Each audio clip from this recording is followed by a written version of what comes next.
आज की कहानी का शीर्षक है अपने मन को काबू कैसे करें। आज की वीडियो में हम इस कहानी में आगे जानेंगे। जीवन में अगर कुछ बेहतर करना है तो मन को नियंत्रित करना अर्थात उसे वश में करने का तरीका मालूम होना चाहिए। अन्यथा बाहर से आप कुछ भी बदल लें, लेकिन अंदर से आपका मन पहले जैसा ही है तो फिर कुछ भी नया नहीं हो सकता। मन को अपना दास बनाने की इच्छा हम सभी में है, लेकिन इससे पहले कि आपको मन को काबू करने की कुछ पुरानी विधियां बताई जाए, जैसे बुरी संगति से बचो, सुबह उठकर ध्यान करो, हंसो मुस्कुराओ इत्यादि। सवाल आता है, कौन है वह आपके भीतर जो मन को वश में करना चाहता है? कौन है इतना शक्तिशाली और विराट जो कहता है, मैं मन को काबू कर अपने हिसाब से चलाना चाहता हूं? आप अगर उसे जान गए तो आप ये भी समझ जाएंगे कि मन तो उसकी सिर्फ छाया मात्र है। अतः जो भीतर बैठा हुआ है वो जैसा है मन भी वैसा ही होगा।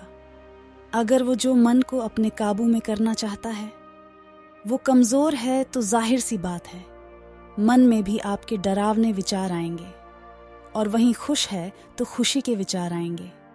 अगर वह लालची है तो आपके मन को कई चीजों का लोभ होगा। अगर वह किसी से मोहित हो गया है तो आपका मन भी मोह में लिपट जाएगा। आपके भीतर मौजूद तमाम तरह की इच्छाएं रखने वाला, आपके मन को ही नियंत्रित करने वाला कोई और नहीं, आपका अहंकार है, जिसे अहम भी कहा जाता है। आपके भीतर बैठा वही अहम भाव जो कहता है, मुझे ये पाना है, मेरा ये खो गया, मेरे लिए वो सबसे बड़ा है इत्यादि। अतः जब तक वह भाव भीतर है तब तक मन को काबू में रखने की इच्छा बनी रहेगी, और वास्तव में अहम यानी अहंकार के काबू में मन आ ही नहीं सकता, क्योंकि मन कोई भौतिक चीज तो नहीं है, वो तो अहम की छाया है। अगर मैं आपसे कहूं अपनी छाया पकड़ कर देखिए तो क्या आप उसे पकड़ पाएंगे? नहीं ना। तो इसी तरह अहम की छाया है मन, अहम की स्थिति जैसी होगी मन भी वैसा ही हो जाएगा। तो यह समझने के बाद कि मन और अहम का रिश्ता क्या है, आइए जानते हैं। उदाहरण के लिए आप किसी बात से चिंता में डूब गए हैं। अब जाहिर सी बात है मन उसी बात पर विचार करेगा। अब सवाल यह नहीं कि मन में आने वाले विचारों को कंट्रोल कैसे करें। अब आपको उस बात को समझना है जिसने आपको चिंतित किया है। जब आप अपनी बुद्धि का प्रयोग करके नाप तोल लोगे अच्छे से कि इस बात में वाकई चिंता की आवश्यकता नहीं, तो मन से विचार भी गायब हो जाएंगे। देखा है ना, कई बार हम किसी बात से परेशान हो जाते हैं, लेकिन तभी कोई आकर हमें समझाता है, ऐसा नहीं है जैसा तुम माने बैठे हो, बात कुछ और है, तो हम तुरंत उठ खड़े होते हैं और चिंता गायब हो जाती है। इसी तरह देखिए, जीवन में तुमने क्या माना हुआ है खुद को। अगर कमजोर माना है तो कभी तुम्हारे मन में शक्ति, ताकत के विचार नहीं आएंगे। अहंकार से तात्पर्य है आपके भीतर मौजूद अहम भाव, जिसे आप में कहते हैं। यदि आप किसी बात को लेकर अटल हैं तो आपका मन कभी भी आपको उसके प्रति झुकने नहीं देगा। लेकिन वहीं आप शंकित हैं, ईर्ष्यालु हैं, तो मन में उसी तरह के भाव पैदा होंगे। इसलिए यह समझ लें कि मेरा मन मेरे जैसा ही है, जैसा मैं हूं मन भी वैसा ही होगा। मन वास्तव में और कुछ नहीं है जो कहता है आज मुझे मन को नियंत्रित करना है।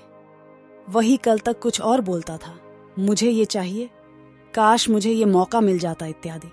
आपके भीतर बैठा जो हरदम कुछ चाहता है उसी को अहम भाव कहा गया है। ये आज मन को नियंत्रित करने की बात कहता है, कल यही अहम भाव आपसे कुछ और कहेगा।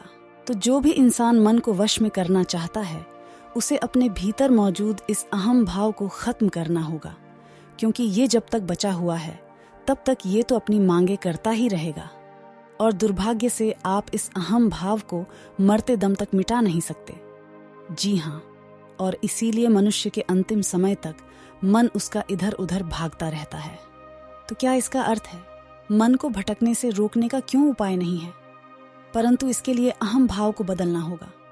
यानी जब तक आपके भीतर मौजूद अहम भाव सही कार्य में, सही दिशा में नहीं आगे बढ़ता, तब तक मन के घोड़े इधर उधर दौड़ते रहेंगे। हमारे भीतर बैठा मैं भाव ही हमारा जीवन तय करता है। अगर ये आलस, लोभ, दुर्बलता का प्रेमी हो गया तो फिर व्यक्ति का जीवन भी ऐसा ही हो जाता है। लेकिन अगर अहम को सही लक्ष्य मिल गया और इसे प्रेम हो गया तो फिर जीवन भी बेहतर हो जाता है। तो साथियों, उम्मीद है मन को काबू में कैसे करें। यह पूछकर हमारे भीतर बैठे उस दुश्मन के बारे में आप जान गए होंगे। आशा है यह वीडियो आपके लिए उपयोगी साबित हुआ होगा और आप अपने जीवन में इसका मनन भी करेंगे। कोई प्रश्न है तो नीचे कमेंट बॉक्स में लिखें और शेयर भी कर दें। धन्यवाद।